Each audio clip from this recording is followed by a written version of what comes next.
നിങ്ങൾ നോക്കൂ, ഒരു കുഞ്ഞ് ജനിച്ചാൽ കേരളത്തിലെ ഭൂരിപക്ഷം വരുന്ന കുടുംബങ്ങളിലും ആ കുഞ്ഞ് വളർന്നു വരുന്ന അന്തരീക്ഷം എങ്ങനെയുള്ളതാണ്?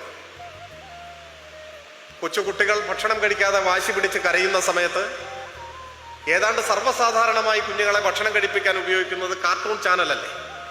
അത് കാണിച്ചു കൊടുത്തുകൊണ്ടാണ്, അല്ലെങ്കിൽ തത്തുല്യമായ മറ്റെന്തെങ്കിലും മൊബൈൽ ഫോണിലോ ടിവിയിലോ കാണിച്ചു കൊടുത്തുകൊണ്ടാണ്. പണ്ട് ടെലിവിഷനും മൊബൈൽ ഫോണും അത്ര സർവ്വസാധാരണമല്ലാതിരുന്ന കാലത്തൊരു പക്ഷേ മറ്റു മാർഗങ്ങളാവും അമ്മമാർ ആശ്രയിച്ചിട്ടുണ്ടാവുക. കുഞ്ഞിനെ എടുത്ത് മുറ്റത്തൂടെ നടന്നിട്ടുണ്ടാവും.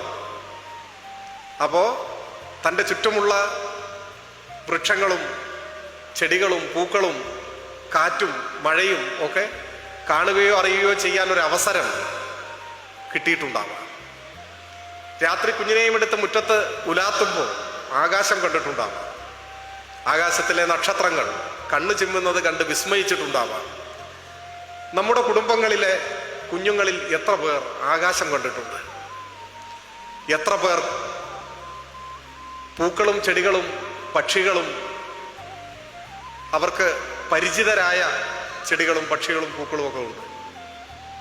നിങ്ങളുടെ കുട്ടിക്ക് എത്ര പക്ഷികളുടെ പേര് പറയാൻ കഴിയും? നിങ്ങൾ ഇന്ന് വീട്ടിൽ ചെന്ന് കുട്ടിയോട് ചോദിക്കൂ. ഒരു കടലാസിൽ അറിയുന്ന പക്ഷികളുടെ പേരെഴുതാൻ പറയും, അറിയുന്ന പൂക്കളുടെ പേര്. ആ എണ്ണം കുറഞ്ഞിരിക്കുന്നതിൻ്റെ ഏക ഉത്തരവാദി നിങ്ങൾ മാത്രമാണ്, ആ കുട്ടിയല്ല. അങ്ങനെ പക്ഷികളെയും പൂക്കളെയും ശ്രദ്ധിക്കുമ്പോഴാണ് ഇടയ്ക്ക് വെച്ച് ചിലത് അപ്രത്യക്ഷമായി എന്ന് മനസ്സിലാക്കാനാവുക.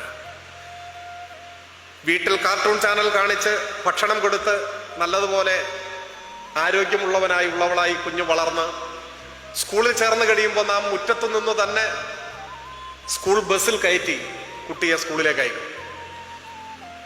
ആ ബസ് ഗേറ്റ് കടന്ന് ക്ലാസ് മുറിയുടെ മുന്നിൽ തന്നെ പോയി നിൽക്കും. വീട്ടിൽ നിന്ന് സമീപത്തുള്ള സ്കൂളിലേക്ക് നടന്നു പോകുന്ന എത്ര കുട്ടികളുണ്ട്?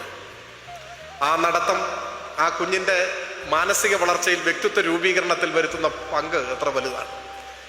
ആ നടത്തത്തിനിടയിൽ രൂപപ്പെട്ടു വരുന്ന സൗഹൃദങ്ങൾ, കാണുന്ന കാഴ്ചകൾ. ഉറുമ്പുകൾ വരി വരിയായി നടന്നു പോകുന്നത് എന്തുകൊണ്ട് എന്ന് ക്ലാസ്സിലെ ടീച്ചറോട് ചോദിക്കണമെങ്കിൽ ഉറുമ്പിനെ കാണണം. ഉറുമ്പുകൾ വരി വരിയായി നടന്നു പോകുന്നത് കണ്ട എത്ര കുട്ടികൾ നിങ്ങളുടെ വീട്ടിലുണ്ട്? അപ്പോൾ വീട്ടിൽ നിന്ന് പാക്ക് ചെയ്ത് സ്കൂളിലേക്ക് അയക്കുന്ന ഒരു പാർസലാണ് കുട്ടികളിൽ മഹാഭൂരിപക്ഷം. തിരിച്ചുത്തരവാദിത്വത്തോടെ സ്കൂളിൽ നിന്ന് ഒരു മടക്ക പാർസൽ വീട്ടിലേക്കും വരും.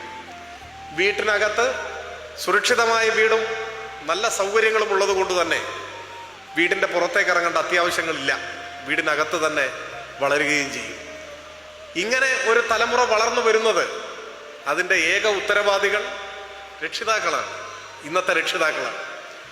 ബാല്യത്തിൻ്റെ സകല സൗഭാഗ്യങ്ങളും അനുഭവിക്കാൻ ഭാഗ്യമുണ്ടായ ഒരു തലമുറയാണ് ഇന്നത്തെ രക്ഷിതാക്കൾ. പക്ഷേ ആ സൗഭാഗ്യങ്ങൾ വരും തലമുറയ്ക്ക് കൈമാറാൻ അവർക്ക് സാധിക്കാതെ പോയി.